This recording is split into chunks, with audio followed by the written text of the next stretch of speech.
اولئک علیہم صلوات من ربہم ورحمہ وَأُولَئِكَ هُمُ الْمُهْتَدُونَ صدق اللہ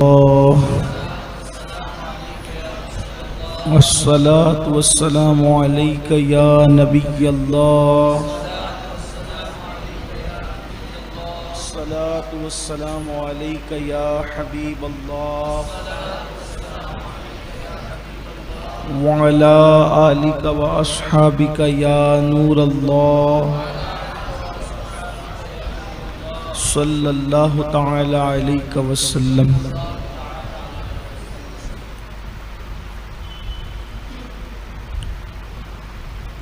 یہ فیضان نظر تھا یا کہ مکتب کی کرامت تھی، سکھائے کس نے اسماعیل کو آداب فرزندی۔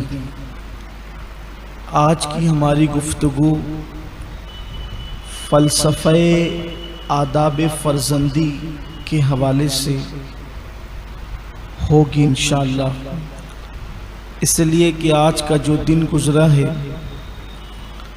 وہ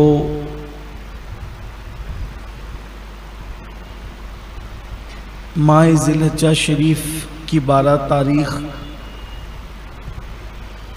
کا دن گزرا ہے، اور یہ ایام چونکہ قربانی کے ایام ہے تو فلسفہ آداب فرزندی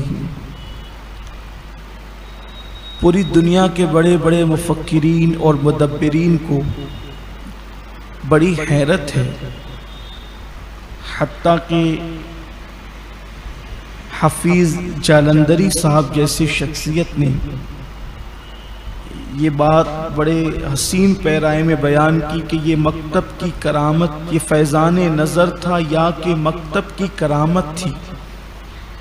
سکھائے کس کو اسماعیل، سکھائے کس نے اسماعیل کو آداب فرزندی۔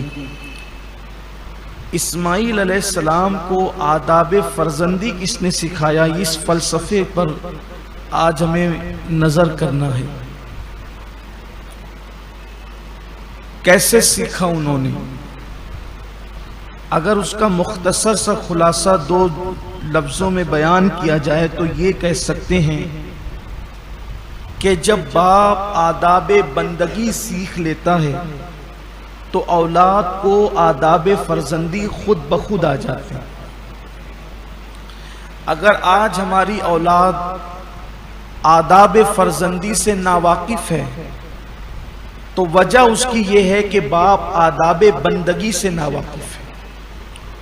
اگر باپ میں آداب بندگی آ جائے، اب آداب بندگی کی طرف پہلے چلتے ہیں پھر فلسفہ فرزندگی کی طرف چلتے ہیں، کہ آداب فرزندگی کا جو فلسفہ ہے اس کی طرف بعد میں چلیں گے، پہلے آداب بندگی کی طرف کہ باپ کا آداب بندگی کیا تھا اور پھر فرزند کا آداب فرزندی کیا تھا۔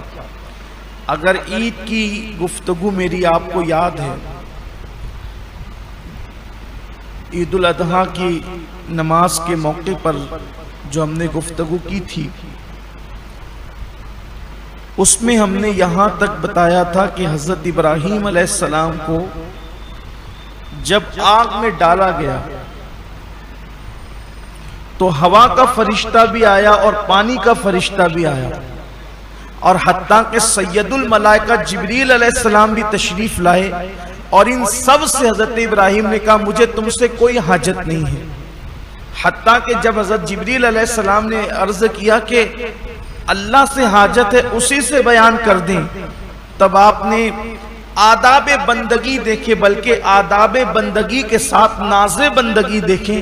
کہتے ہیں کہ حاجت جس سے ہے وہ میری حاجت پر مطلع ہے، اس کو میری حاجت کی خبر ہے، اور اللہ کی ذات پر یقین کتنا ہے، اپنی جان کی پرواہ نہیں، اللہ کی ذات پر کتنا یقین ہے کہ میرا اللہ مجھ سے محبت جو کرتا ہے وہ مجھے جلنے نہیں دے گا، اور اگر وہ جلا بھی دے پھر یہ اس کی مرضی ہے، اس لیے کہ بندے کی مرضی کیا ہو سکتی ہے۔ اچھی طرح یاد رکھیں کہ آداب بندگی یہ ہے کہ بندہ اپنی مرضی ختم کر دے۔ جب تک ہمارے اندر اپنی مرضی رہے گی اس وقت تک کہ بندے نہیں بن سکتے۔ جب تک اپنی مرضی ختم نہیں ہو جاتی، بندگی کا اور آداب بندگی کا آغاز یہ کہ انسان اپنی مرضی پہلے ختم کرے. ورنہ قرآن کہتا ہے کہ بہت سے لوگ ہیں جنہوں نے اپنی خواہشات کو خدا بنا رکھا ہے، بلکہ باطل معبودوں میں، دنیا میں جتنے پوجے جاتے ہیں معبود، ان تمام باطل معبودوں میں سب سے زیادہ زمین پر اگر کسی کی عبادت ہوتی ہے تو خواہشات کی عبادت ہوتی ہے، اور سب سے زیادہ باطل معبودے میں اگر کسی کے پجاری موجود ہے تو خواہشات کے پجاری موجود ہیں. اس لیے کہ ہر بت کو پوجنے والا کلمے کا منکر ہوتا ہے، لیکن خواہشات کا بت ایسا ہے کہ اس کو پوجنے والا مسلمان بھی ہوتا ہے. اب آپ کہیں گے کیا ہم نے کون سا خواہش کے بت کو پوجا ہے؟ فجر کی نماز میں خواہش کا بت کہہ رہا ہے کہ سوتا رہے، اور اللہ کا منادی کہہ رہا ہے کہ الصلاۃ خیر من النوم. تو اللہ کو پوجنے آئی یا خواہشات کو پوجا؟ کس کو پوجا؟ تو کلمہ پڑھ کے بھی کسی کی پوجا تو ہو رہی ہے نا. اسی طریقے سے اللہ کے قانون کا تقاضا یہ ہے کہ دھوکہ دے کر مال نہیں کمانا، اور خواہشات کا بت کہہ رہا ہے کہ دے دے دھوکہ تاکہ مال تیرے ہاتھ آ جائے. کس کی بات مانی جاتی؟ تو سب سے زیادہ خواہشات کو لوگ پوچھتے ہیں، خواہشات کے پیچھے چلتے ہیں. معاذ اللہ لوگوں نے خواہشات کو اپنا، قرآن کہہ رہا ہے کہ خواہشات کو اپنا خدا بنا لیا. خدا بنا لیا مطلب یہ کہ اسی کی بات مانتے، اسی کے پیچھے چلتے.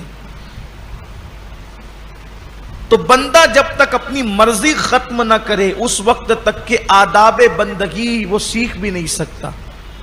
اور ہمارا حال یہ ہے کہ ہم اپنی مرضی چلاتے ہیں، ہماری مرضی چلتی ہے. یہاں ایک خوبصورت سی بات آگے بڑھنے سے پہلے آپ کو بتاؤں تو سمجھے کہ آداب بندگی کیا ہے. جو آداب فرزندگی کا فلسفہ ہے وہ ابھی سمجھ میں آئے گا، پہلے آداب بندگی سیکھ لی جائے.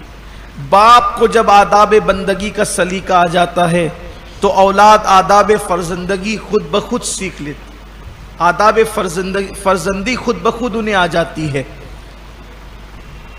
ایک بزرگ ایک بازار میں غلام خریدنے کے لیے، غلام خرید بھی لیا. تو غلام سے پوچھا کہ تم کہاں رہنا پسند کرو گے؟ کہا آپ جہاں رکھیں گے. آپ کیا کھانا پسند کرو گے؟ کہا آپ جو کھلا دیں گے. کیا پہنو گے؟ کہا آپ جو پہنا دیں گے. کہا آپ کا نام کیا ہے؟ کہا جس نام سے پکارو وہی میرا نام ہے. وہ بزرگ چیخ ماری بے ہوش ہو کے زمین پہ گر پڑے. ہوش آیا، کسی نے پوچھا غلام نے کہہ کیا دیا جو آپ بے ہوش ہو گئے؟ کہ یہ بھی غلام ہے میرا اور میں بھی غلام ہوں کسی کا. یہ اپنی مرضی چلاتا ہی نہیں. کھانے کے لیے پوچھتا ہوں تو کہتا ہے جو آپ کھلا دیں، پینے کے لیے پوچھتا ہوں جو آپ پلا دیں، پہننے کے لیے کہتا ہوں جو آپ پہنا دیں، حتیٰ کہ نام کے لیے کہتا ہوں تو کہتا ہے جس نام سے آپ پکارے وہی میرا نام ہے. کہا یہ غلام، اس کو آ گیا غلامی کا انداز، میں ابھی تک کے انداز غلامی سیکھ نہ سکا. آداب بنے تو اپنی مرضی چلا رہا ہوں. میں صحت مند رہوں، دعا کر سکتے ہو، مانگ سکتے ہو، مرضی نہ چلاؤ. اگر یار بیمار کرے تو پھر کہے تیرا شکر ہے.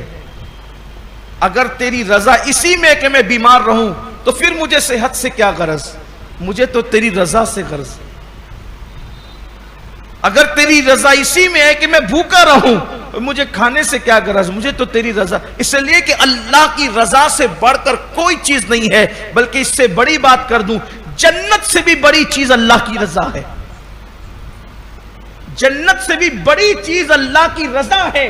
مسلمان جنت کے پیچھے بھاگ رہا ہے، اللہ کی رضا کے پیچھے نہیں. اور ایک بات یاد رکھنا، مرے بغیر جنت نہیں مل سکتی، اور خدا کی رضا اس سے بڑی چیز ہے، وہ جیتے جی بھی نصیب ہو جاتی ہے. جو مرنے کے بعد ملنا لوگ اس کے پیچھے دوڑ رہے ہیں. اگر اللہ کی رضا سے بڑی جنت ہوتی تو پھر مولا علی یہ کیوں کہتے؟ اگر اللہ تعالیٰ مجھے یہ اختیار دے کہ میں جنت میں جاؤں یا 2 رکعت نماز پڑھوں، میں اپنی مرضی سے نہیں کہہ رہا ہوں، میری نظر کہیں ہے. اللہ کی رضا جنت سے بڑی چیز ہے. مولا کائنات کہتے ہیں کہ اگر میرا اللہ مجھے اختیار دے کہ میں 2 رکعت نماز پڑھوں یا جنت میں جاؤں تو میں جنت میں نہیں جاؤں گا، 2 رکعت نماز کو ترجیح دوں گا۔ کیوں؟ اس لیے کہ جنت میں میری رضا ہے اور نماز میں میرے یار کی رضا ہے۔ دیکھا 2 رکعت کو جنت میں ترجیح دی جا رہی ہے۔ یہ آداب بندگی ہے جس سے ہم ناواقف ہیں، جس سے ہم بہت غافل ہیں۔ تو حضرت ابراہیم علیہ السلام نے کہا کہ اگر یار کی مرضی ہے کہ جل جائیں تو پھر جل جائیں۔ اور خلیل کہتے پکے گہرے دوستوں کو، سب سے گہرا دوست، سب سے گہرے دوست کو خلیل۔ اسی لیے حضور علیہ السلام فرماتے ہیں کہ اگر میں اپنے صحابہ میں کسی کو خلیل بناتا، کیا کہتے ہیں؟ اگر بناتا تو ابو بکر کو بناتا، لیکن میرا خلیل میرا اللہ ہے۔ یہ بھی شان مصطفیٰ ہے۔ توجہ آپ کی، اللہ ابراہیم کو خلیل بناتا ہے۔ اللہ اپنا خلیل کس کو کہتا ہے؟ ابراہیم کو۔ اللہ کے خلیل ابراہیم ہے اور میرے مصطفیٰ کا خلیل اللہ ہے۔ ذرا مقام تو دیکھیں، حضور کی شان تو دیکھیں۔ حضور فرماتے ہیں اگر میں کسی کو خلیل بناتا تو ابو بکر کو بناتا، لیکن میرا خلیل میرا۔ تو خلیل کا مطلب ہوتا ہے گہرا اور سب سے پکا دوست، اس سے پکا دوست تو کوئی ہو ہی نہ۔ تو ابراہیم علیہ السلام آگ میں کودے، آگ باغ بن گئی، آپ کو پتا ہے۔ پھر اس کے بعد دوسری منزل آتی، اب واقعات نہیں بتانا، صرف اشارے دینا ہے۔ آداب بندگی کوئی سیکھے تو پھر اس کی اولاد کو آداب فرزندی خود بخود آ جاتی۔ آج ہماری اولاد جو ناواقف ہے آداب فرزندی سے، تو ہم آداب بندگی سے ناواقف ہیں۔ سب سے بڑا مسئلہ یہ۔ دوسرا مرحلہ آتا ہے، دوسرا مقام، اتنی منت مرادوں سے، اتنی منتوں سے اللہ تبارک و تعالیٰ خوبصورت ایک لوٹا بیٹا دیتا ہے۔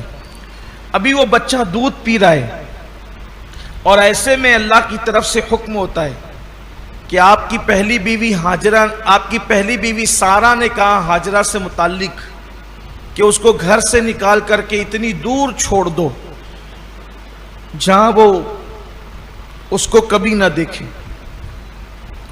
اور ہم کہتے ہیں کہ اس کی بات مانو، کیونکہ اس کے دل میں بھی ہم ہی نے ڈالا ہے۔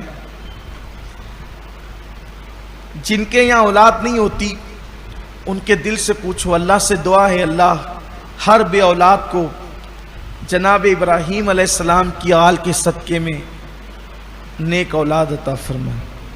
ان کی دعا رب ہب لی من الصالحین کا صدقہ ہر بے اولاد کو دے، اور اللہ ہماری نسل میں کسی بیٹے کو یا بیٹی کو قیامت تک کبھی بے اولاد نہ رکھے، اور اللہ قیامت تک وفاداران رسول اور عاشقان رسول ہماری نسلوں میں عطا فرمائے۔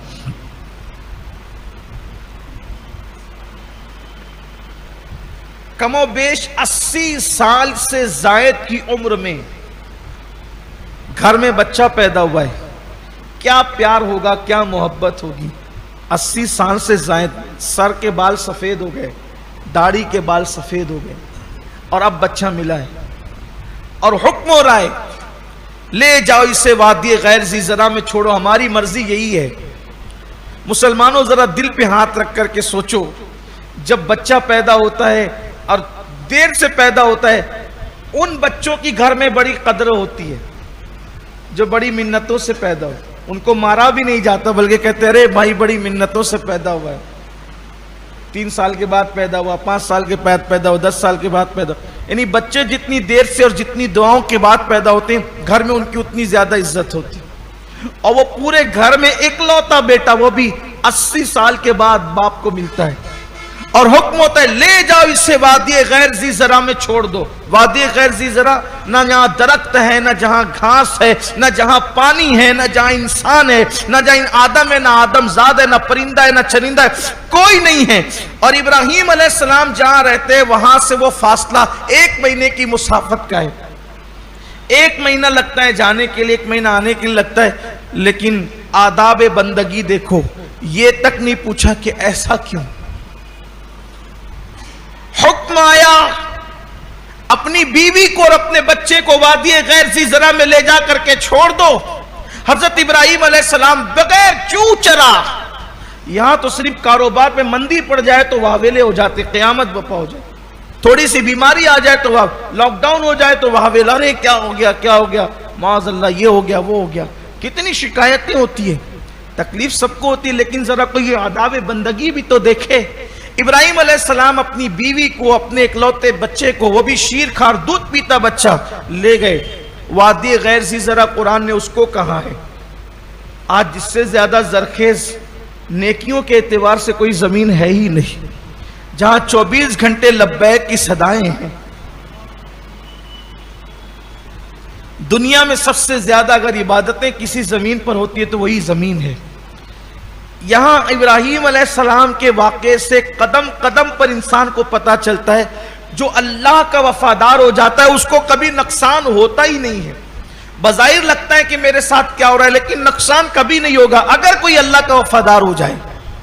لے جاتے ہیں بیوی بچے کو چھوڑ دیتے ہیں، کیا اس باپ کے دل نے کہا ہوگا، اس شوہر کے دل نے کیا کہا ہوگا جس نے اپنی بیوی کو، خوبصورت حسین بیوی کو جنگل میں بٹھا دیا، وادی غیر ذی زرع میں بٹھا دیا، اور شیرخوار بچے کو وادی غیر ذی زرع میں چھوڑ دیا، دل نے کیا کہا ہوگا؟ اور وہ بھی کوئی سخت دل باپ نہیں، جس کا اوروں کے لیے دل اتنا نرم ہے کہ کبھی اکیلے کھانا بھی نہیں کھایا۔ اگر مہمان نہیں ملتا تھا تو 3 کوس جا کر کے مہمان ڈھونڈتے تھے، بعض لوگوں نے 12 کوس بتایا، مہمان ڈھونڈ کر لاتے تھے، اس کو لے کر کے بیٹھ کے کھاتے تھے، مہمان کے بغیر کبھی کھانا نہیں کھایا۔ بلکہ حضرت ابراہیم علیہ السلام سے اللہ نے پوچھا، ابراہیم میں نے تجھے خلیل کیوں بنایا، تجھے پتا ہے؟ کہا مولا تو بہتر جانتا ہے۔ کہا تو لوگوں کی مہمان نوازی زیادہ کرتا ہے اس لیے میں نے تجھے خلیل بنایا، اور تو اپنی ذات کے لیے کبھی کسی پہ ناراض نہیں ہوتا ہے اس لیے میں نے تجھے اپنا خلیل بنایا۔ مقام خلت عطا کرنے کی وجہ دیکھو۔ بڑی معذرت کے ساتھ یہاں کہیں نماز کا تذکرہ نہیں ہے، یہاں کہیں تسبیح کا تذکرہ نہیں ہے، یہاں کہیں مصلی، حالانکہ یہ سب بڑی چیز ہے، اس کا انکار نہیں، لیکن خلیل بننے کی وجہ مہمان نوازی، خلیل بننے کی وجہ اپنی ذات کے لیے کسی پر غصے میں نہ آنا ہے۔ پتا چلا مقام خلت صرف مصلی پر سر رکھنے کی وجہ سے نہیں ملتا۔ کیوں؟ اس لیے کہ یہ کام تو منافق بھی کر لیتے ہیں۔ زمین پہ سر رکھ کر سجدہ کر لینا یہ کام منافق بھی کر لیتے ہیں، بلکہ منافقین کے لیے حضور علیہ السلام نے فرمایا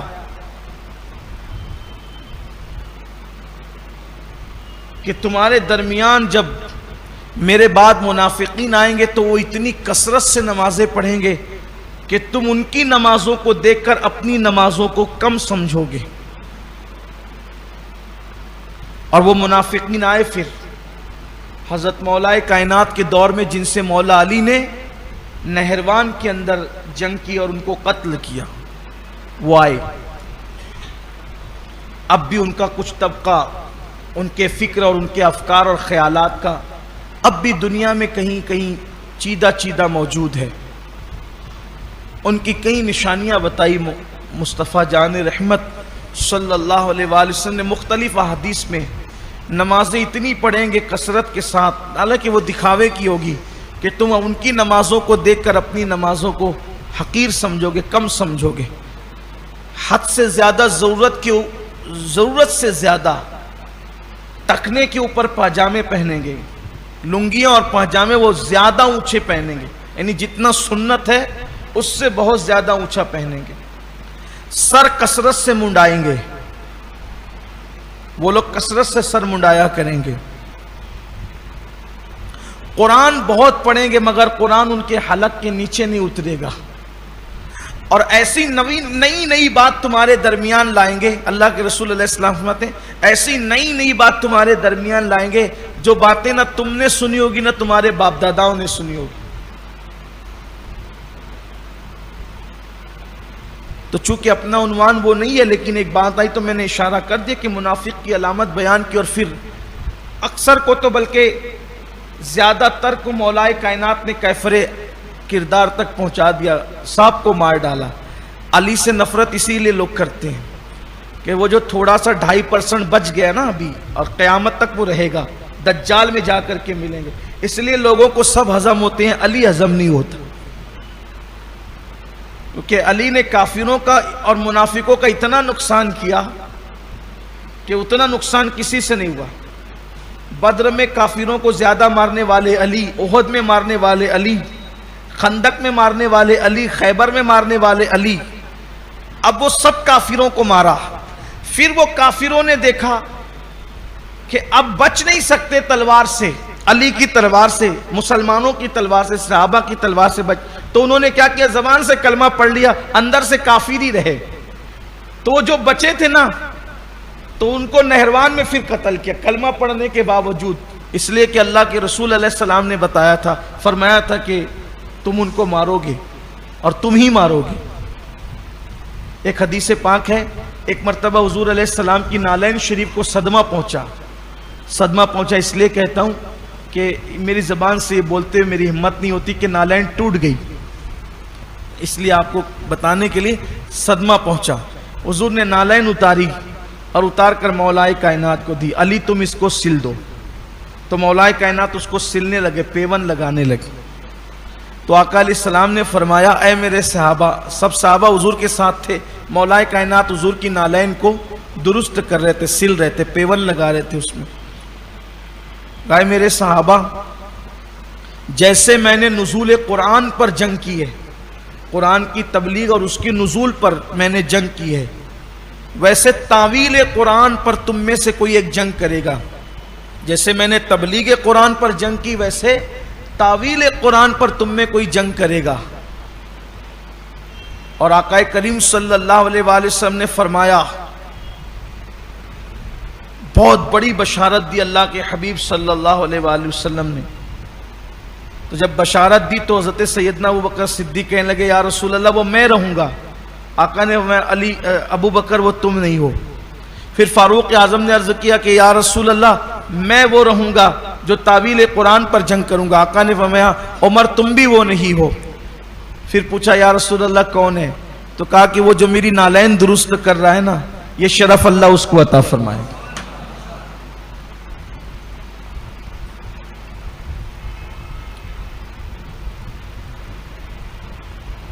تو ابراہیم خلیل کو جو خلیل بنایا وہ صرف سجدوں کی بنیاد پہ نہیں، اس لیے کہ ہمارے یہاں بعض لوگوں کی پوری توجہ سجدے پہ، سجدہ کرو سب معاف، نماز پڑھو سب معاف، ماں باپ کو چھوڑ دو، اولاد کی حق تلفی کرو، حرام کھاؤ، جھوٹ بولو، سود کے دھندے کرو، قرضہ لے کر کے ادا نہ کرو، عورتوں پہ بدنگاہی کرو، زنا کرو، نماز پڑھو سب معاف۔ یہ کون سی نماز ہے بھائی؟ نماز پڑھو سب معاف، جو چاہے کرو سب معاف۔ ارے اللہ کے بندوں، پیٹ میں حرام ہوگا تو نماز ہی کیسے ہوگی؟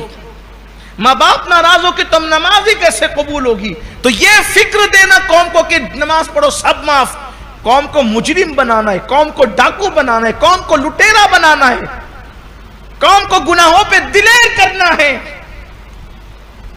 نماز تو وہ ہے جو انسان کو تمام برائی اور بے حیائی سے روک لیتی۔ قرآن کہتا ہے ان الصلاۃ تنہا عن الفحشاء والمنکر، بے شک نماز ہر برائی اور بے حیائی سے روک لیتی ہے۔ یہ کون سی نماز ہے کہ آپ سود بھی کھا رہے ہیں، پیسے بھی لے کے بھاگ رہے ہیں، اور اس کے بعد پھر کہتے ہیں نماز پڑھو سب معاف؟ خدا کے لیے ایسی نماز نہ پڑھو، بلکہ ایسی نماز تو اللہ سے دور کر دیتی ہے۔ حدیث پاک میں آتا ہے جو نماز گناہوں سے دور نہ کرے وہ نماز اللہ سے دور کر دیتی ہے۔ اس لیے نماز وہ پڑھو جو گناہوں سے دور کرے اور اللہ سے قریب کر دے۔ تو ابراہیم خلیل تھے، اللہ کے خلیل۔ اور خلیل کے کس کو کہتے ہیں؟ خلیل کے جو یار کی مرضی ہو اس کو بس ہاں کریں، بس ہاں، کبھی اس پہ کوئی اعتراض نہ کریں۔ میں نے اسی نماز عیدین میں عید کے موقع بتایا تھا کہ کلیم اور خلیل میں بھی فرق تھا، اور ہے کہ کلیم کلام کرتے ہیں۔ دیکھو کیسے کلیم کہتے ہیں کہ میں تجھے دیکھنا چاہتا ہوں، کلن ترانی نہیں دیکھ سکتا۔ اب اگر تھے کلیم پھر کا دیکھنا چاہتا، پھر دوسری بار کا نہیں دیکھ سکتا، پھر کا دیکھنا، یہ ہے کلیم۔ پھر اس کے بعد کلیم ایک سوال ہوتا ہے وَمَا تِلْكَ بِيَمِينِكَ يَا موسیٰ، آپ کے سیدھے ہاتھ میں کیا ہے؟ تو کلام کا طریقہ کیا تھا؟ بظاہر میرے سیدھے ہاتھ میں عصا ہے، اللہ نے کیا ایک سوال کہ سیدھے ہاتھ میں کیا ہے؟ جواب کتنے ہیں؟ میرے سیدھے ہاتھ میں عصا ہے، اس سے پتے جھاڑتا ہوں، بکریاں چراتا ہوں، ٹیک لگا کر کے سوتا ہوں۔ سوال ایک، جواب اتنے۔ اچھا یہ پوچھا گیا تھا نا کہ سیدھے ہاتھ میں کیا ہے، اس سے کیا کرتے ہو یہ نہیں پوچھا گیا تھا، لیکن سیدھے ہاتھ میں جو وہ بھی بتا دیا اور اس سے کیا کیا کام لیتے وہ بھی بتا دیا۔ آپ کہیں گے معاذ اللہ یہ کیسے ہوا؟ اصل میں چونکہ وہ تھے کلیم، ان کی شان بڑی تھی، وجہ یہ تھی کہ وہ رب سے کلام کرنے کے بڑے شوقین تھے، تو سوچا کہ سوال ایک ہوگا جواب 4 دوں گا، تو جتنے جوابات دوں گا اتنی دیر تک کہ ہم کلامی کا شرف حاصل رہے گا۔ یہ اصل بات، وہ بھی بڑی بات ہے، لیکن بہرحال تھے کلیم، بلکہ کبھی کبھی چلا چلا کے بھی باتیں کرتے تھے محبت میں۔ بلکہ شب معراج حضور علیہ السلام فرماتے میں نے ایک بندے کو دیکھا جو اللہ سے چلا چلا کے باتیں کر، بلکہ حدیث پاک کے ظاہری الفاظ ہے کہ میں نے کسی کو اللہ سے لڑتے دیکھا معراج کی شب، کہ کوئی بندہ لڑ رہا ہے، چلا رہا ہے۔ میں نے پوچھا اللہ یہ کون ہے جو تیری بارگاہ میں اس طرح چلا کے بات کرتا ہے؟ ارشاد وہ میرا کلیم ہے، وہ ایسی بات کرتا ہے۔ یعنی سوچو کہ اللہ اپنے محبوب اور مقبول بندوں کو کیا مقام عطا کرتا ہے۔ دیکھو یہ کلیم ہے، منع کرنے کے بعد بھی پھر کہتے دکھا، پھر دکھا، پھر دکھا، پھر دکھا، حتیٰ کہ 9 مرتبہ منع کیا جاتا ہے، 9 مرتبہ کہتے دکھا۔ یہ کلیم ہے۔ اور خلیل کہا جاتا ہے مانگ ہوگا، اس کو پتا ہے یہ خلیل ہے، یہ خلیل ہے۔ تو کلیم سے بڑا مرتبہ خلیل کا، کلیم سے بڑا مرتبہ خلیل کا، اور خلیل سے بڑا مرتبہ حبیب کا۔ کلیم کو دیکھا، کلیم مانگتے ہیں، منع کیا جاتا ہے پھر مانگتے ہیں، یعنی دینے کے لیے منع ہوتا ہے پھر مانگتے ہیں۔ یہ کلیم۔ خلیل چپ رہتے ہیں، جو تیری مرضی وہ میری مرضی، ٹھیک، میں کچھ نہیں کہوں گا، جو تیری مرضی وہ میری مرضی، میں تو تجھے راضی کرنا چاہتا ہوں۔ توجہ آپ کی، کلیم مانگے، انکار ہو پھر مانگے، پھر انکار ہو پھر مانگے، پھر انکار ہو پھر مانگے، اور خلیل چپ رہے، تیری جو مرضی وہ میری مرضی، جو تیری مرضی وہ میری مرضی۔ یہ خلیل۔ اور حبیب پیارے، جو تیری مرضی وہ میری مرضی۔ خدا کی رضا چاہتے ہیں دو عالم، خدا چاہتا ہے رضائے محمد صلی اللہ علیہ وآلہ وسلم۔ پھر چھوڑ دیا وادی غیر ذی زرع میں بیٹے کو، شیر خوار بیٹے کو اور بیوی کو، اور پلٹ کر دیکھا بھی نہیں۔ اس لیے نہیں دیکھتے تھے کہ بہت پیار تھا، بہت پیار، بڑا نرم دل تھا۔ میں نے بتایا نا خلیل تھے، اوروں کے لیے اتنا پیار تھا تو اولاد کے لیے کتنا پیار۔ پلٹ نہیں دیکھا، آگے جا رہے تھے، پلٹ کے بیوی کا چہرہ دیکھوں گا، اللہ کے فرمان پہ عمل کرنے میں کوتاہی نہ ہو جائے، بیٹے کا چہرہ دیکھوں گا، اللہ کے فرمان پہ عمل کرنے میں کوتاہی نہ ہو جائے، نہیں دیکھ رہے تھے۔ ہاتھ میں بچہ لیے، بیوی کو بٹھا دیا، کھجور کی تھیلی بیوی کے ہاتھ میں دی، پانی کا مشکیزہ دیا، اور اس کے بعد کہا اب تمہیں یہیں رہنا ہے۔ بیوی کھڑی ہو گئی۔ اچھا کتنے دن تک وہ کھجوریں چل سکتی تھی؟ کھجور کتنے، تھیلی بھر کھجور کتنے دن تک چل سکتی تھی؟ اور رکنا کب تک اس کی کوئی مدت نہیں۔ پانی کب تک چل سکتا تھا؟ رکنا کب تک اس کی کوئی مدت نہیں۔ اور رکھ کر کے کہا اچھا میں چلتا ہوں۔ وہ کھڑی ہو گئی، سیدہ ہاجرہ رضی اللہ تبارک و تعالی عنہ و سلام اللہ علیہا کھڑی ہو گئی، پیچھے چلنے لگی۔ میرے شوہر، میرے سرتاج، کوئی غلطی ہو تو بتاؤ۔ غلطی کیا؟ بھی کوئی جواب نہیں دیا۔ ابھی بیوی سے بات کروں گا، چہرے پہ نظر پڑے گی کوئی کوتاہی نہ ہو جائے، کچھ نہیں کہا۔ کوئی غلطی تو بتائیں۔ پھر بیوی نے خود ہی کہا، دیکھو خود میں آداب بندگی کیا تھے، اور گھر والوں میں بھی آداب بندگی کا گر کیسے پیدا کیا، کیسے گھر کا ماحول آپ نے سجایا اور سنوارا تھا، گھر کا ماحول کیسے پیدا کیا تھا۔ حضرت ہاجرہ کی زبان سے نکلا، کیا یہ اللہ کا حکم ہے جس پر آپ عمل کر رہے ہیں؟ کیا یہ اللہ کا حکم ہے؟ آپ نے پیٹ کرتے ہوئے ہی کہا، چہرہ بھی نہیں کیا، ہاں یہ اللہ کا حکم ہے۔ جناب ہاجرہ کی شان دیکھیں، جیسے ہی ہاجرہ نے سنا یہ اللہ کا حکم ہے تو فرمایا پھر میرا اللہ میرے لیے کافی ہے، اور وہیں جا کر کے بیٹھ گئی۔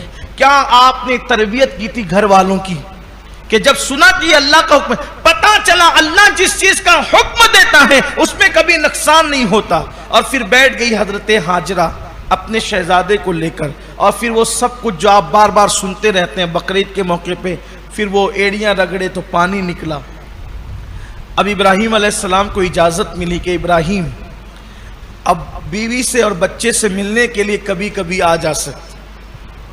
تو ابراہیم علیہ السلام اب ملنے کے لیے آنے لگے، یعنی ملنے کا سلسلہ، ان سے آتے ملتے اور پھر مل کے چلے جاتے، آتے ملتے مل کے چلے جاتے۔ ابھی حضرت اسماعیل علیہ السلام کی عمر شریف 7 یا 9 سال، اور ایک روایت کے مطابق 13 سال، مختلف اقوال ہیں، میں نے 3 بیان کے 7، 9 یا 13، اتنی کم عمر تھی۔ ابراہیم علیہ السلام نے ذی الحجہ شریف کی 8 تاریخ کو خواب دیکھا کہ اپنے اکلوتے بیٹے کو اللہ کی راہ میں ذبح کر دو۔ تردد میں پڑ گئے، اکلوتا، اچھا دیکھیں وہاں چھوڑا اللہ کے حکم پہ وادی غیر ذی زرع میں، اور اب حکم ہوتا ہے کہ اس کو ذبح ہی کر دو، رکھنا نہیں ہے، ذبح کر دینا ہے۔ تردد میں پڑ گئے 8 تاریخ کو، اس لیے اس کو جو 8 تاریخ ذی الحجہ کے اس کو یوم ترویہ کہتے ہیں، تردد کا دن، سوچ کا دن، یوم ترویہ۔ پھر خواب دیکھا اپنے بچے کو ذبح کرو، پھر جان گئے کہ حکم ہو گیا، اسی لیے اس کو یوم العرفہ کہتے ہیں، پہچاننے کا دن۔ اور 10 تاریخ کو پھر اللہ کے حکم پر، صرف خواب پر، حالانکہ ڈائریکٹ جبریل علیہ السلام کے ذریعے سے وحی بھی آ سکتی، جیسے آتی تھی آ سکتی تھی، لیکن خواب میں اللہ کا امتحان، اللہ کی آزمائش۔ جب ذبح کرنے کے لیے لے جانے لگے تو سوچ بھی کہ اتنے دن وادی غیر ذی زرع میں چھوڑا، اس کی پرورش تو ماں نے کی، اس کی ماں کو کیا کہوں، اس کو کیسے سمجھاؤں؟ تو حضرت ابراہیم علیہ السلام نے کہا کہ میں اپنے یار سے ملانے لے جاتا ہوں، اور مراد یہ لیا، یار سے مراد دوست، اس سے مراد حقیقی دوست جس نے ان کو خلیل بنایا، اس سے ملانے لے جانا۔ بڑی خوش ہو گئی ماں، آج پہلی مرتبہ باپ اپنے بیٹے کو اپنے کسی دوست سے ملانے لے جا رہا ہے۔ ملانے کا مطلب کیا تھا کہ جب چھری چلا دوں گا تو اس کی روح عالم بالا میں چلی جائے گی، میرے یار سے مل جائے گا، کیونکہ آپ جانتے تھے کہ میں ڈائریکٹ کہوں گا کہ میں نے اس کی گردن پہ چھری رکھنا ہے تو ماں کیسے ضبط کر سکے گی۔ تو آپ نے فرمایا کہ میں اپنے یار سے، دوست سے ملانے لے جا رہا ہوں۔ ماں نے نہلایا دھلایا، کپڑے پہنائے، اور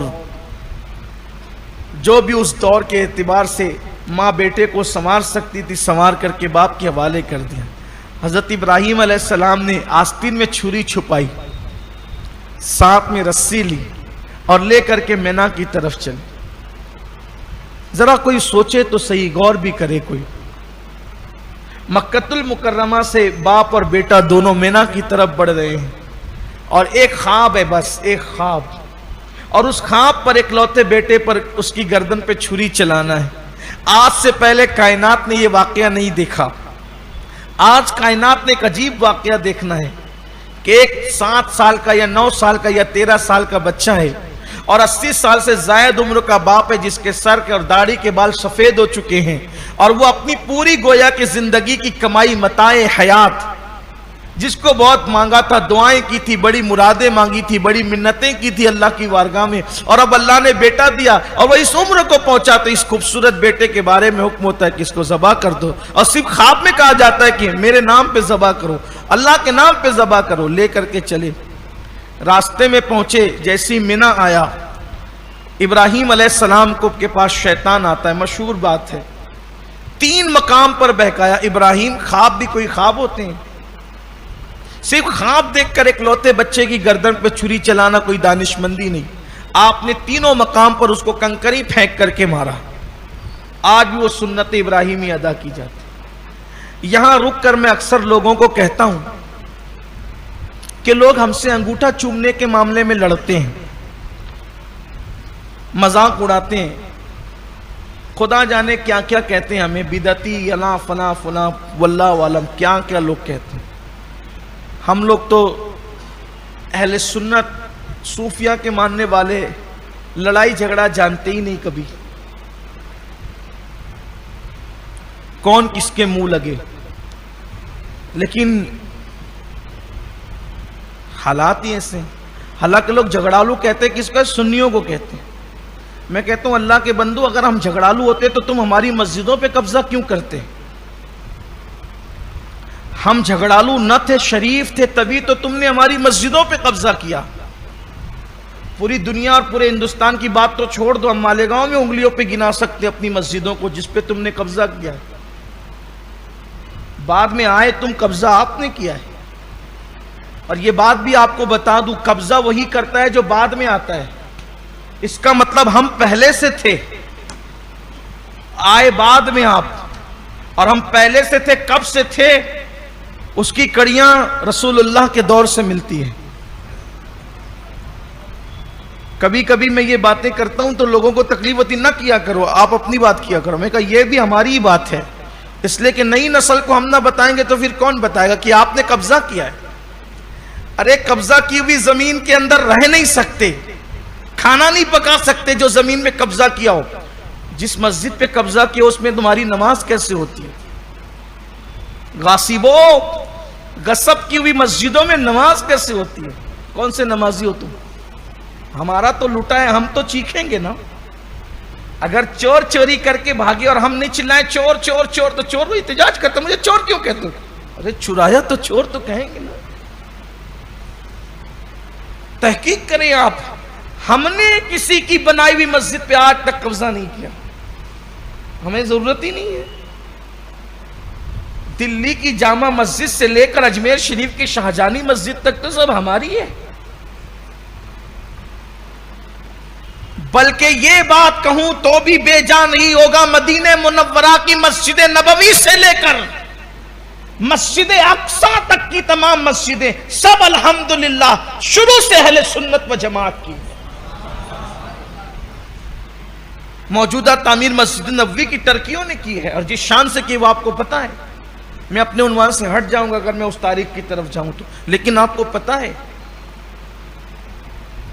وہاں میلاد بھی ہوتی تھی، مولود، اور آج بھی جو گھرانے ہیں صحابہ کرام کی آل پاک میں سے، وہاں آج بھی مولود کی محفل، میلاد کی محفل، سلام با قیام سب ہوتا ہے. میں نے کئی مقامات پر شرکت کی ہے. لیکن بہرحال لوگ ہمیں کہتے ہیں انگوٹھا کیوں چومتے ہو؟ تمہارے یہاں سے ہمارے بزرگوں نے ایک دلیل پیش کی ہے کہ آدم علیہ السلام نے چوما تھا، اور چومنے کی وجہ یہ بنی کہ وہ کہتے تھے کہ یہ فرشتے میری پیشانی کی طرف کیوں دیکھتے ہیں. تو کہا تمہاری پیشانی میں نور محمدی ہے، کہا وہ ذرا مجھے بھی دکھا دے. توجہ کرنا، وہ ذرا مجھے بھی دکھا دے. تو اللہ نے نور محمدی کے بارے میں فرمایا کہ وہ تمہارے ناخونوں میں، انگوٹھوں کے یا انگلیوں کے ناخونوں پہ اس کو ظاہر کرتے ہیں. حالانکہ اس حدیث کی سند جو ہے اس کے بارے میں محدثین نے کلام کیا ہے، لیکن چونکہ فضائل کے باب میں تمام حدیث کے علم والے یہی کہتے ہیں کہ ضعیف احادیث بھی قبول کی جاتی ہے. وہ کہا کہ مجھے اپنے، آپ اگر وہ نور دیکھنا چاہتے ہیں تو اپنے انگوٹھوں میں، اپنی انگلیوں کے ناخون میں دیکھیں. تو وہ نور محمدی اس پہ ظاہر کیا گیا اور آپ نے فرط محبت سے ان انگوٹھوں کو چوم لیا. تو اب ہم سے یہ پوچھا جاتا ہے کہ آدم کو تو نور محمدی دکھا، توجہ آپ کی، آدم کو تو نور محمدی دکھا جس سے انہوں نے انگوٹھا چوم لیا، تمہیں کون سا نور محمدی دکھتا ہے؟ ہم وہی کہتے ہیں کہ ابراہیم کو تو شیطان بہکا رہا تھا تو انہوں نے کنکری ماری، تم نے کون سا بچہ لے جانا ہے ذبح کرنے کے لیے اور تم نے کون سا شیطان بہکانا ہے؟ تم کو کون سا شیطان بہکاتا ہے اور تم کون سا بچہ لے جاتے ہو؟ بچہ تو وہ لے گئے تھے، بہکایا تو ان کو تھا، اس لیے کنکریاں تو انہوں نے ماری، تم کو کون سا شیطان دکھتا ہے اور تم کون جو ہے وہ بچہ لے کر کے جاتے ہو مینا میں ذبح کرنے کے لیے حاجی؟ تو کہا کوئی نہ کوئی دکھتا ہے نہ کوئی بہکاتا ہے. کہا ابراہیم نے جو کیا تھا نقل ابراہیم کرتے خلیل کی ادا کو ادا کرتے ہیں تاکہ حج مکمل ہو جائے. ہم کہتے ہیں نادان اگر ابراہیم شیطان کو کنکری مارے تو ادائے خلیل کو ادا کرنا یہ حج کی تکمیل کا ذریعہ ہو جاتا ہے. تو محبت آدم نے جب نور محمدی کو چوما تھا تو ادائے آدم کو ادا کرتے ہیں تاکہ ایمان مکمل ہو جائے محبت رسول کے حوالے سے, چاہتے رسول کے حوالے سے. وہاں بھی ادا ہے یہاں بھی ادا ہے. تو یہاں ظاہر کو نہ دیکھو اداؤں کو دیکھو. آپ نے مارا کنکریاں وہاں نہ چلی تو گیا ماں کے پاس حضرت حاجرہ کے پاس. کہ پتہ ہے تمہارے بچے کے ساتھ کیا ہونے والا ہے؟ کیا ہونے والا ہے؟ وہ تو اپنے دوست سے ملانے لے گئے. کہا وہ ذبح کر دیں گے. کہا کیا کوئی باپ بھی ذبح کرتا ہے بیٹے کو؟ کہا یہ اللہ کا حکم ہے. اس کے منہ سے نکل گیا, جھوٹے کے منہ سے سچ نکل گیا. کیا کہا؟ یہ اللہ کا حکم ہے. حاضرہ نے کہا قربان اگر اللہ کا حکم ہے ایک اسماعیل کیا اگر ہزاروں دے تو سب قربان کر دوں گی. وہاں بھی نہ چلی, حکم لائی. دیکھو کیا محبت تھی. پھر حضرت اسماعیل کے پاس آئے. اسماعیل تمہیں معلوم ہے تمہارے ابا کیا کرنے جائے گا؟ کیا کرنے جائے گا؟ وہ تمہیں ذبح کر دیں. کہا کوئی باپ بھی بیٹے کو ذبح کرتا ہے؟ کہا نہیں وہ اللہ کا حکم ہے. کہا تو شیطان معلوم ہوتا ہے, اگر اللہ کا حکم ہے تو پھر میری جان جانی ہی چاہیے. اب یہاں غور سے سنو, ابھی تک آپ نے آداب بندگی سن لیا, اب آداب فرزندی سنو. جب مینا میں پہنچے ابراہیم علیہ السلام نے کہا بیٹا میں جو اپنے دوست سے تجھے ملانے لایا ہوں وہ میرا دوست حقیقی دوست ہے اور اس کا حکم ہے کہ میں تمہیں ذبح کر دوں, سو میں تمہیں ذبح کرنا چاہتا ہوں. اب یہاں ایک بات سننا, اگر باپ بیٹے کی پرورش کرے اور بیٹا فرما بردار رہے تو بات سمجھ میں آتی ہے, کیونکہ باپ کے احسانات ہیں. اکثر و بیشتر جو باپ بیٹے کی پرورش نہیں کرتا, اس پر توجہ نہیں کرتا, اس کو بچپنے میں چھوڑ دیتا ہے.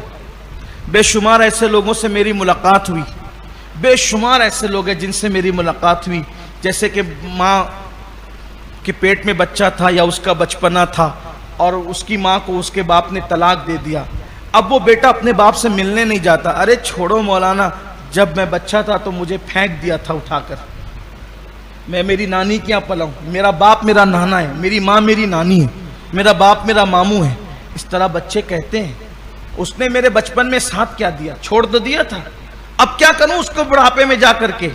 مطلب یہ کہ باپ جہاں چھوڑ دے, توجہ, باپ جہاں چھوڑ دے وہاں اولاد شعور کو پہنچ کر باپ کی عزت نہیں کرتی, قدر نہیں کرتی. لیکن یہاں باپ نے چھوڑ دیا ہے.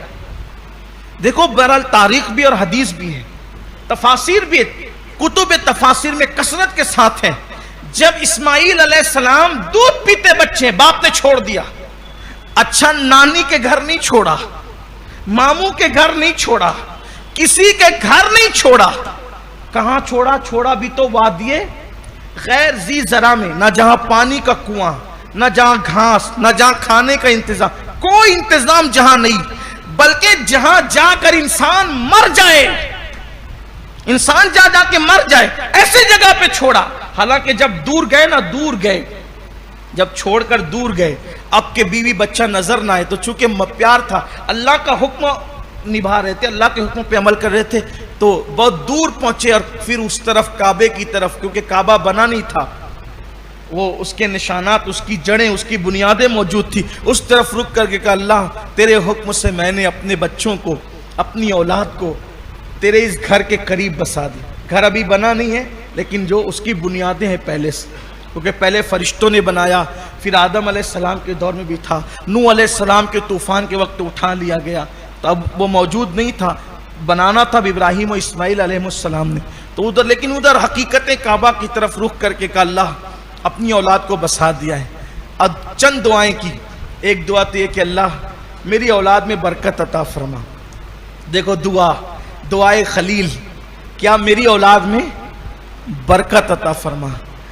پورے یقین سے نہیں کہا جا سکتا کہ اس وقت دنیا میں کس کس نبی کی اولاد موجود ہے, توجہ آپ کی. پورے یقین سے نہیں کہا جا سکتا کہ کس کس نبی کی اولاد اس دنیا میں موجود ہے، لیکن اگر پورے یقین سے کہا جا سکتا ہے کہ کس نبی کی اولاد دنیا میں موجود ہے تو وہ اولاد ابراہیم ہے. کیوں؟ میرے آقا خود اولاد ابراہیم. کربلا میں جو 72 نفوس شہید ہوئے تھے ان میں سے اکثریت اولاد ابراہیم تھے. اور آخری میں امام مہدی تشریف لائیں گے، حضرت عیسیٰ تشریف لائیں گے، وہ بھی اولاد ابراہیم ہوں. یہاں حضرت آدم حضرت نوح کی ذات کو ہم تھوڑا الگ کرتے ہیں کیونکہ پوری کائنات میں انہی کی اولاد ہے، لیکن اور انبیاء سے متعلق بات کر رہا ہوں. میری اولاد میں برکت عطا فرما. دیکھو اللہ کے لیے جو لوگ اپنے آپ کو سرنڈر کر دیتے ہیں ان کی پھر ہر دعا قبول ہوتی ہے. میری اولاد میں برکت عطا. دوسری بات، مولا یہاں لوگوں کی دلچسپی ایسی بڑھا دے کہ جیسے پرندے شام کو اپنے گھونسلے کی طرف ٹکڑیوں کے ساتھ گروہ در گروہ آتے ہیں، گروہ در گروہ آتے ہیں، گروہ در گروہ آتے ہیں. کیسے؟ ٹکڑیوں کے ساتھ، اور آنا ہی ہے سب کو ایک ساتھ. جیسے وہ گھونسلوں کی طرف آتے ہیں ویسے لوگ گروہ در گروہ یہاں پر آئے. آپ دیکھیں جب آپ حج کو جائیں گے یا عمرہ کو جائیں گے انشاءاللہ، اللہ جلدی وہاں کے معاملات درست کریں کہ سب لوگ حاضری دیں وہاں، تو سب لوگ ایک لباس میں اور ایک آواز کے ساتھ لبیک اللہم لبیک لبیک لا شریک لک لبیک ان الحمد والنعمت لک والملک لا شریک لک، گروہ در گروہ آتے ہیں. ایسا لگتا ہے جیسے پرندے گھونسلوں کی طرف شام کو کیسے آتے ہیں ویسے لوگ حرم کی طرف آتے ہیں. دعا ابراہیمی کا سر. تیسری دعا، اللہ یہاں خوب پھل عطا فرما، یہاں پر خوب پھل عطا فرما. آج بھی کسی موسم میں آپ مکہ شریف چلے جائیں، ہر موسم کا پھل آپ کو ہر موسم میں مکہ شریف میں ملے گا. جیسے آم ہمارے ہاں گرمیوں میں ملتے ہیں، سردیوں میں ڈھونڈو تو نہیں ملیں گے، عام طور پہ ایسے ہی ہوتا ہے. لیکن آپ ہر موسم کا پھل جس موسم میں بھی جائیں گے ملے گا. اور پھر وہاں پھل کھانے کا مزہ ہی کچھ اور ہے. اور پتہ ہے جب اللہ کے لیے قربانی دو تو ہوتا کیا ہے؟ قرآن کہتا ہے نا وَلَنَبْلُوَنَّكُمْ بِشَيْءٍ مِّنَ الْخَوْفِ وَالْجُوعِ وَنَقْصٍ مِّنَ الْأَمْوَالِ وَالْأَنفُسِ وَالثَّمَرَاتِ وَبَشِّرِ الصَّابِرِينَ الَّذِينَ إِذَا أَصَابَتْهُمْ مُصِيبَةٌ قَالُوا إِنَّا لِلَّهِ وَإِنَّا إِلَيْهِ رَاجِعُونَ. ہم تمہیں ضرور آزمائیں گے خوف سے، بھوک سے، پھلوں کی قلت سے. اور جب تم آزمائے جاؤ گے تو پھر کیا ہوگا؟ دشمن کے خوف سے بھی تمہیں آزمایا جائے گا، بھوک سے بھی آزمایا جائے گا، پیسوں کی قلت سے بھی آزمایا جائے گا، پھلوں کی قلت سے بھی تمہیں آزمایا جائے گا. اور جب تمہیں آزمایا جائے تو مومنوں کی شان یہ ہوتی ہے وہ شکوہ نہیں کرتے، بلکہ جب مصیبت آتی تو کہتے ہیں ہم اللہ کے مال میں اللہ کی طرف پلٹ کر جانا ہے. اللہ فرماتا ہے میں ایسے بندوں پر اپنی درودیں اور رحمتیں نازل کرتے ہیں اور یہی لوگ ہدایت پر ہیں. تو اللہ تعالیٰ نے ان لوگوں کی شان بیان فرمائی. تو ابراہیم علیہ السلام نے دعا کی، مولا امتحان میں کامیاب ہوئے تو دعا کی اللہ یہاں انہیں پھل عطا فرما، روزی عطا فرما. اور کیا فرمایا؟ اللہ یہاں بستی بسا دے. اب وہ کون سی بستی تھی؟ تو وہ تو وادی غیر ذی زرع تھی، وادی غیر ذی زرع تھی. اللہ نے دعا ابراہیم پر کیا کیا؟ جبریل کو حکم دیا، جبریل یہ پورا علاقہ پتھریلا علاقہ ہے، پورا علاقہ پتھریلا علاقہ ہے. ملک شام کا ایک پورا شہر اٹھا، ملک شام کا پورا ایک شہر اٹھا، اور یہ شہر اٹھا کر کے وہاں لے جا کر کعبے کے قریب رکھ دے. تو حضرت جبریل وہ شہر اٹھا کر کے لائے، اس کو کعبے کا طواف کرایا، پورے شہر کو کعبے کا طواف کرایا، اور کعبے سے کچھ دور کے فاصلے پر اس شہر کو رکھ دیا. چونکہ طواف کرایا تھا نا اس پورے شہر کو. انسان طواف کرتے ہیں، شہر طواف نہیں کرتے. طواف کرنے والا ایک ہی شہر ہے، اسی لیے مکے کے قریب ایک وادی ہے، ایک شہر ہے جس کو کہتے ہیں شہر طائف. طائف پورا علاقہ پتھریلا ہے، لیکن آپ جب طائف جائیں گے تو کشمیر کی طرح لگے گا طائف. اب مکے کی پتھریلی زمین پہ کشمیر جیسا شہر کیوں؟ بالکل ایسا کہ پورا ماحول الگ اور طائف کا ماحول الگ. طائف کا حال یہ ہے کہ وہاں برسات خوب ہوتی ہے، ٹھنڈک بھی ہوتی ہے. کشمیر جیسا ماحول کم و بیش ہوتا ہے وہاں پر، آپ جائیں تو آپ کو پتہ چلے گا. تو پورا ماحول پتھریلا ہے، وہ زرخیز کیوں ہے؟ پورا ماحول پتھریلا ہے، وہ ہرا بھرا کیوں ہے؟ تو وہ ملک شام کا شہر تھا. جو حضرت خلیل کی دعا کی برکت سے پورا شہر اٹھا کر لایا گیا اور طواف کرا کر کے وہاں قریب میں رکھا گیا. یہ دعائے خلیل کا اثر ہے. تو بہرحال تو ابراہیم علیہ السلام نے تو چھوڑ دیا تھا نا اپنے بیٹے کو بچپنے میں شیر خارگی کے عالم میں, اور ابھی 9 سال یا 7 سال یا 13 سال کے ہوئے تو آئے ملنے کے لیے کہتے ہیں کہ میں تجھے ذبح کرنا چاہتا ہوں اللہ کے نام پہ. تو معاذ اللہ بیٹے کی زبان سے کیا نکل سکتا تھا؟ بچپنے میں تو چھوڑ دیا تھا. شیر خارگی کے عالم میں تو وادی غیر زرہ میں ڈال دیا تھا. پرورش تو آپ نے نہیں کی, پرورش تو میری ماں نے کی, پرورش میری ماں نے کی ہے, پھر آپ ذبح کرنے کا حق کیسے رکھتے؟ مگر یاد رکھیں ابراہیم علیہ السلام نے غصے کی وجہ سے نہیں چھوڑا تھا, اپنے نفس کی وجہ سے نہیں چھوڑا تھا. وہ نبی تھے, ظالم نہیں تھے, ظلم نہیں کر سکتے تھے, ان کی ذات ظلم سے پاک تھی. وہ خلیل تھے, اوروں کے لیے بھی تو اولاد کے لیے کس طرح ان کا دل نرم ہوگا. انہوں نے نفس کے لیے, خواہشات کے لیے, اپنی طبیعت کے لیے بچے کو نہیں چھوڑا تھا, بیوی کو نہیں چھوڑا تھا. آداب بندگی کا لحاظ کرتے ہوئے, خدا کے حکم پر عمل کرتے ہوئے اپنے بچے کو چھوڑا تھا. تو بظاہر بچے کو چھوڑ تو دیا تھا, لیکن حضرت ابراہیم قدم قدم پر اللہ کی فرما برداری کرتے ہیں, قدم قدم پہ وفاداری کرتے ہیں, قدم قدم پر اس کے حکم پہ عمل کرتے ہیں. تو پھر اللہ تبارک و تعالیٰ نے انعام کیا عطا فرمایا کہ جب اپنے بچے سے کہتے ہیں کہ میرے بیٹے میں تجھے اللہ کے نام پہ ذبح کرنا چاہتا ہوں, تو اللہ اکبر, بیٹا یہ نہیں کہتا کہ آپ یہ کیوں کر سکتے ہیں, بلکہ آپ کا شہزادہ, آپ کے بیٹے اسماعیل علیہ السلام کہتے ہیں افعل تؤمر, آپ کو جو حکم ہوا ہے اس کو جلدی کریں, صرف کریں نہیں جلدی کریں. کیوں؟ اب یہاں آداب فرزندی کا فلسفہ سمجھ میں آتا ہے. میرے بابا, جب تو اپنی جان آگ میں چھلانگ لگا کر اللہ کے لیے دے سکتا ہے تو آپ کی جان سے بڑی میرے بیٹے, آپ کے بیٹے کی جان نہیں ہے. جو آپ آگ میں اللہ کے نام پہ جان دے سکتے تو میں کون ہوں, میں بھی دوں گا, اس لیے آپ جلدی کریں. پھر آپ ہجرت کرتے ہیں اللہ کے لیے, میں کیوں جان نہیں دے سکتا؟ آپ بیوی بچے کو چھوڑ سکتے ہیں اللہ کے لیے وادی غیر, میں کیوں جان نہیں دے سکتا؟ یعنی باپ کو دیکھا اللہ سے محبت کرتے ہوئے, تو وہ جو باپ کی محبتوں کی تاثیر تھی, باپ کی محبتوں کے جو معاملات تھے, وہ حضرت اسماعیل سے چھپے ہوئے نہیں تھے. حضرت اسماعیل علیہ السلام نے باپ کی محبتوں کا یوں مشاہدہ کیا کہ وہی سارا عکس جمیل اسماعیل علیہ السلام کے وجود میں سرایت کر گیا, اور اللہ کی محبت 7 یا 9 سال کی عمر میں ایسی رچ بس گئی کہ حضرت اسماعیل نے کہا جلدی کیجئے جس کا حکم ہے. اور پھر آپ کیا کہتے ہیں؟ دیکھو, بات کرنے کا سلیقہ کوئی آل پیغمبر سے سیکھے, اس لیے کہ گھر کا جیسا ماحول ہوگا بات بھی ویسی ہوگی. افعل تؤمر, جلدی سے کیجئے جو کرنا ہو, جو حکم ہے اس پہ عمل کیجئے. کیا یہ نہیں کہا کہ میں ثابت قدم رہوں گا, میں صبر کروں گا, میں یہ کر دکھاؤں گا, نہیں. کیا کہا؟ انشاءاللہ, اللہ نے چاہا, اللہ نے چاہا, من الصابرین, اللہ نے چاہا تو آپ مجھے صبر کرنے والوں میں سے پائیں گے. اللہ نے چاہا.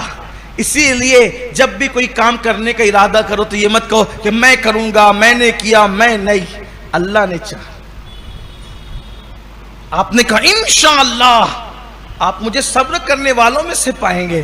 اور پھر ابراہیم علیہ السلام خوش ہو گئے, خوش ہوئے اور بیٹے کو دعائیں دی. تب اسماعیل علیہ السلام کہتے ہیں ابا جان مجھے ذبح تو کریں لیکن کچھ باتیں, جب آپ مجھے ذبح کریں تو اپنے کپڑوں کو سمیٹ لیں, کہیں میرے خون سے آپ کے کپڑے آلودہ نہ ہو جائیں. دیکھو آداب فرزندگی, جب باپ وفادار ہو جائے اللہ کا, اولاد کو اللہ کیسے وفادار بناتا ہے باپ کا. میرے کپڑے, میرے خون سے آپ کے کپڑوں پر آلودگی کے آثار نہ ہوں, اور مجھے الٹا لٹا دیں, چہرہ میرا زمین کی طرف کر دے بابا, چہرہ میرا زمین کی طرف کر دیں. کیونکہ اگر آپ نے زمین کی طرف چہرہ نہ کیا تو ہو سکتا ہے کہ شاید بیٹے کے چہرے پہ نظر پڑے اور کام کرنے میں، اللہ کے حکم پہ عمل کرنے میں کہیں کوتاہی نہ ہو جائے۔ بلکہ ایک روایت میں یہ بھی کہا گیا کہ آپ اپنی آنکھ پہ پٹی باندھ لیں، اور میرا کرتا جب میری ماں کو لے جا کر دینا، کہ میری ماں کو جب میری یاد آئے تو میرا کرتا دیکھ لیا کرے، اور میری ماں کو میرا سلام کہنا کہ وہ صبر کرے۔ اب اسماعیل علیہ السلام کو ابراہیم علیہ السلام نے لٹا دیا، ان کے پیر باندھ دیے۔ انہوں نے خود کہا تھا کہ میرے پیر باندھ دینا تاکہ میں تڑپوں نہیں، اور یہ بھی کہا تھا بابا چھری زیادہ تیز کر لے۔ حضرت اسماعیل علیہ السلام کہتے بابا چھری زیادہ تیز کر لینا کیونکہ میں جلدی سے میری روح نکل جائے، آپ ذبح کریں، کیونکہ موت بڑی سخت چیز ہے، موت آسان نہیں، بہت سخت ہے، چھری بہت تیز کر لیجئے۔ اب اسماعیل علیہ السلام لٹا دیے گئے۔ ابراہیم علیہ السلام نے 80 سال سے زیادہ عمر کا باپ اپنی گردن پر 10 ذی الحجہ کو چھری رکھتا ہے۔ یہاں سے داستان آداب فرزندی ختم ہوتی ہے اور واقعہ کربلا کا آغاز ہوتا ہے، اسے بھی توجہ سے سنیں۔ حضرت اسماعیل علیہ السلام لیٹے ہوئے ہیں، 10 ذی الحجہ ہے، منا کا میدان ہے، باپ اور بیٹا ہے، اور ابراہیم علیہ السلام نے گردن پہ چھری رکھی ہے۔ وہ چھری کو دیکھ کر کے حضرت جبریل کو حکم ہوتا ہے جبریل جاؤ، اس سے پہلے کہ وہ رکھی ہوئی چھری چل جائے، جبریل جاؤ اس سے پہلے کہ وہ رکھی ہوئی چھری چل جائے، جنت سے دمبا لو۔ کچھ لوگوں نے بکری کی روایت بھی لکھی ہے، اکثر دمبا بیان کیا جاتا ہے، بہرحال جنتی جانور لو، اور جنتی جانور لے جا کر اسماعیل کو ہٹا کر کے وہاں پر یہ جنتی جانور رکھ دو، دمبا رکھ دو۔ حضرت جبریل علیہ السلام سے ایک بار حضور علیہ السلام نے پوچھا تمہاری رفتار کتنی ہے؟ جبریل تمہاری رفتار، عرض کی یا رسول اللہ میری رفتار کا اندازہ آپ اس سے لگا لیں کہ میں بہت جلدی زمین پر کب آیا اور کتنے وقت میں آیا۔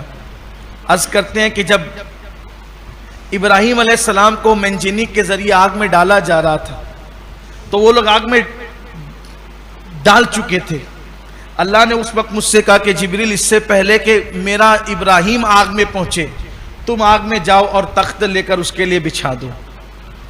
تو ادھر سے آگ میں انہوں نے ڈال دیا ہے علاوے میں، اور وہ آگ کی اندر گئے اس سے پہلے جبریل سدرہ سے جنتی تخت لے کر آگ میں پہنچ گئے۔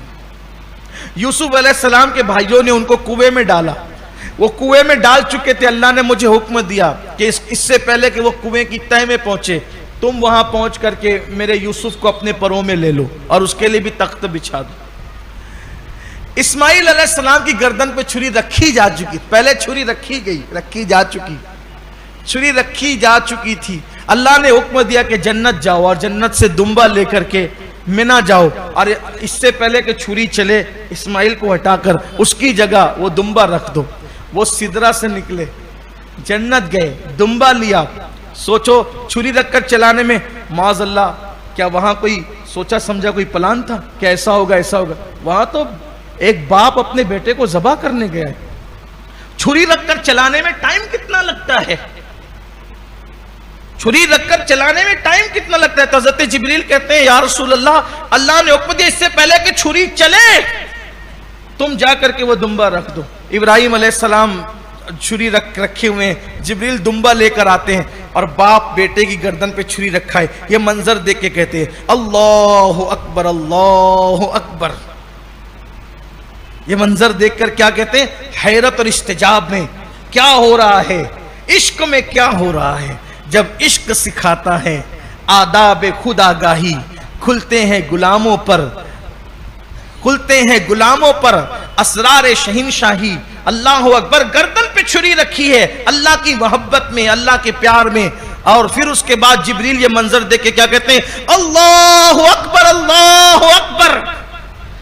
حضرت اسماعیل علیہ السلام جبریل کی آواز سن کے کہتے ہیں لا الہ الا اللہ واللہ اکبر، اور پھر حضرت ابراہیم اللہ اکبر وللہ الحمد۔ تو جیسے ہی وہ چھری چلی پھر ابراہیم علیہ السلام کی آنکھوں سے پٹی ہٹی تو دیکھا کہ اسماعیل مسکرا رہے تھے اور دمبا ذبح ہو گیا۔ اللہ نے فرمایا اے ابراہیم، ایا ابراہیم، اے میرے ابراہیم تو نے سچ کر دکھایا، اے میرے ابراہیم تو نے سچ کر دکھایا۔ کیا؟ اپنے خواب کو۔ اور پھر کہا کہ یہ بڑی قربانی ہوئی۔ اب یہاں سے آپ غور کریں کہ ابراہیم علیہ السلام کا بیٹے کی گردن پہ چھری رکھنا اور دمبے کا آ جانا، اور اللہ کا کیا فرمانا؟ فدیناہ بذبح عظیم، کہ تم نے یہ جو فدیہ ہو گیا تو یہ بہت بڑا ذبح عظیم ہوا، یہ بہت بڑا ذبح عظیم ہوا۔ حالانکہ وہاں دمبا ذبح ہوا، پھر وہ ذبح عظیم کیسے ہوا؟ ابراہیم علیہ السلام تو اللہ تعالیٰ کی محبت میں انہوں نے سچ کر دکھایا جو حکم تھا، اور یہ کہ تمہاری قربانی قبول ہو گئی۔ لیکن یاد رکھو پھر کم و بیش 4000 سال کے بعد، 4000 سال کے بعد اسی اسماعیل علیہ السلام کی آل پاک سے 10 ذی الحجہ کی بجائے 10 محرم الحرام کو وہی چیز بیٹا ذبح کرو، بیٹا ذبح کرو۔ کون سا بیٹا؟ سب سے پیارا بیٹا، سب سے پیارا حسین و سبتم من الاسباط، حسین میرے بیٹوں میں ایک بیٹا ہے، بلکہ سارے بیٹوں میں ایک بیٹا ہے۔ جب سبتم من الاسباط کی تشریح میں کرنے لگتا ہوں تو مجھے یاد آتا ہے کیسے، جو کوئی کہتا ہے نا اگر پورے گلستان کی بہار دیکھنا ہے تو یہ ایک گل کو دیکھو، تو قیامت تک حضور کی جتنی اولاد ہے، حضرت امام زین العباس سے لے کر امام مہدی تک، اور ادھر حسن مصنع سے لے کر امام مہدی تک جتنی حضور کی اولاد اور سب خوبیاں والی ہے، ان سب کی خوبیاں اگر کوئی مجھ سے کہے کہ ایک شخصیت میں سمٹی ہوئی بتا دو جس میں زین العابدین کی عبادت بھی ہو، جس میں باقر کا علم بھی ہو، جس میں جعفر صادق کا صدق بھی ہو، جس میں موسیٰ کاظم کا حلم بھی ہو، جس میں علی رضا کی شان رضا بھی ہو، جس میں اللہ اکبر حسن عسکری کی شان عسکریت بھی ہو، جس میں تقی کا تقوی بھی ہو، جس میں نقی کی نقائیت بھی ہو، جس میں اللہ اکبر مہدی کی ہدایت بھی ہو، پھر نفس زکیہ کی ذکاوت بھی ہو، پھر اسی طرح حسن مصنع کا معاملہ، اور ساری پھر اللہ اکبر غوثیت کبریٰ، غوث اعظم کی غوثیت کبریٰ بھی ہو، خواجہ اعظم کی شان خواجگیت بھی ہو، محبوب الہی کی شان نظامی بھی ہو، صابر کلیر کا صبر بھی ہو، اللہ اکبر شاہ برکت اللہ کی برکتیں بھی ہو، وارث پاک کی شان وراثت بھی ہو۔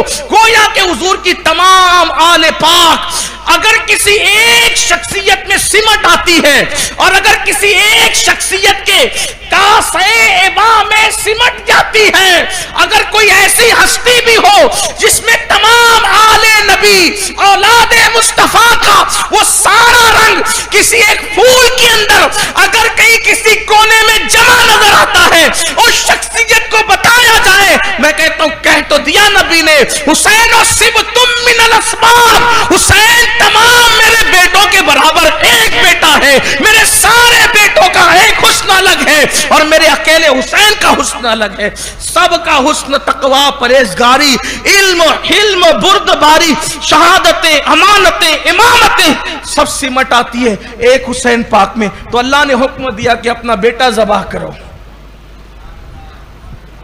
جب اسماعیل کی گردن پہ چھری تھی تو پشت اسماعیل میں سید الانبیاء بھی تھے، اور ان کے شہزادے امام حسن بھی تھے، امام حسین بھی تھے، علی گویا کہ باپ کی پشت میں ساری آل ہوتی ہے۔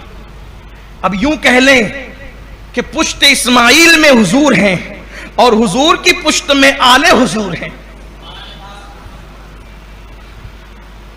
چھری رکھی گئی ذی الحجہ کی 10 تاریخ کو، اور چلائی کب گئی؟ کم و بیش 4000 سال کے بعد، اور پھر وہ وعدہ پورا ہوا۔ گویا کہ قدرت کہہ رہی ہو فرشتوں آؤ، منا میں تم نے انی عالم ما لا تعلمون کا جو جلوہ دیکھا تھا، اب اس کو میدان کربلا میں دیکھو۔ کہ وہاں صرف چھری رکھی گئی، وہاں صرف چھری کا رکھنا ابتدا ہے. توجہ آپ کی، چھری کا رکھنا اور ذبح کر دینا اس کی انتہا ہے. چھری رکھنا ابتدا ہے اور ذبح کرنا اس کی انتہا ہے. ابتدا اسماعیل سے ہوتی ہے، انتہا حسین پہ ہوتی ہے. اور قلندر لاہوری یہاں 2 مصروں میں پوری داستان کو سمیٹ کر کہتا ہے، عجیب سادہ و رنگی ہے داستان حرم، لیکن ہم اس کو عذرائے ادب کہتے ہیں. غریب سادہ و رنگی ہے داستان حرم، غریب سادہ و رنگی ہے داستان حرم، نہایت اس کی حسین، ابتدا ہے اسماعیل. شروعات اسماعیل سے ہوتی ہے اور انتہا میرے امام حسین پہ ہوتی ہے. آج آپ نے ابتدا سن لی ہے، آج آپ نے ابتدا سن لی ہے. انشاءاللہ اب آئندہ مہینے ہم اس کی انتہا سنیں گے. اسی لیے کسی عاشق نے کہا تھا کہ عشق کی ابتدا کا نام اسماعیل ہے اور عشق کی انتہا کا نام حسین ہے. اس وہی مراد جو چھری رکھنے کی بات ہے، نہایت اس کی حسین، ابتدا ہے اسماعیل. اور یہاں سے آداب فرزندی پتہ چلتا ہے. اب یہاں آداب فرزندی کا ایک فلسفہ یوں بھی چند منٹ میں سمیٹ لوں. وہاں اسماعیل کہتے ہیں علیہ السلام، بابا جو حکم ہے کر گزریے، جو حکم ہے کر گزریے.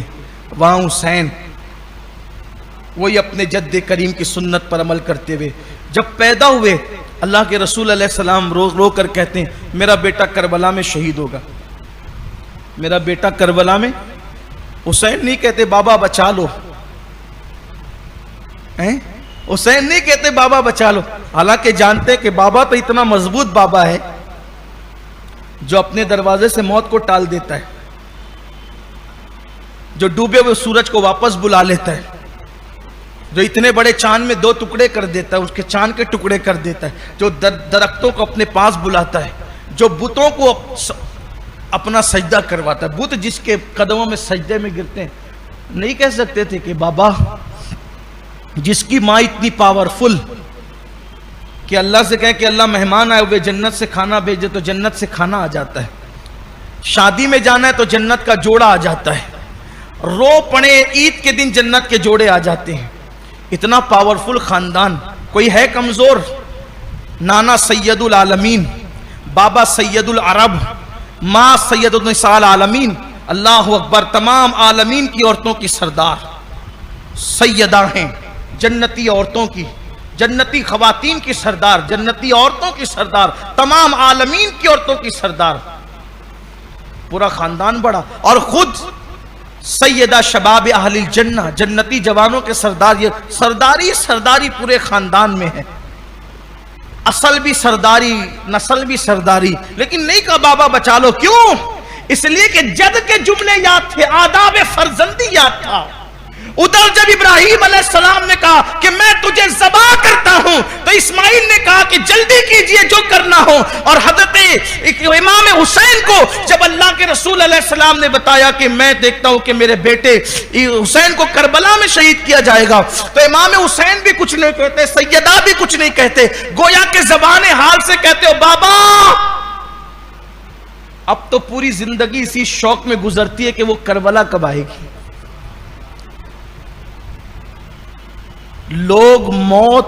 لوگوں کے پاس موت چل کے آتی ہے. آداب فرزندی دیکھیں، آداب فرزندی دیکھیں. حضرت اسماعیل اپنے جد کے نقش قدم پہ کیسے چلے. امام حسین، لوگوں کے پاس موت چل کے آتی ہے. حسین کربلا تک موت کے قریب چل کر گئے تھے. کس شوق میں انہوں نے اپنی زندگی گزاری تھی، کس شوق میں اپنی زندگی گزاری تھی. تو یہ آداب فرزندی، یعنی کہ کربلا میں امام علی مقام نے وہی اسی کی تکمیل کی جس کا حکم حضرت ابراہیم علیہ السلام کو دیا گیا تھا. اللہ تعالی ہمیں آداب بندگی کی بھی توفیق دے اور اللہ ہماری اولادوں کو آداب فرزندی کا شعور بھی عطا فرمائے. اور اللہ تعالی گفتگو کے درمیان کوئی غلطی ہو تو اپنے حبیب کے صدقے میں معاف فرمائے. اور اللہ تعالی اللہ کے لیے ہمیں قربانی دینے، قربانی سے مراد صرف جانور کی نہیں، نفس کی قربانی، مال کی قربانی، وقت کی قربانی، ہر چیز کی قربانی دینے کی اللہ ہمیں توفیق عطا فرمائے.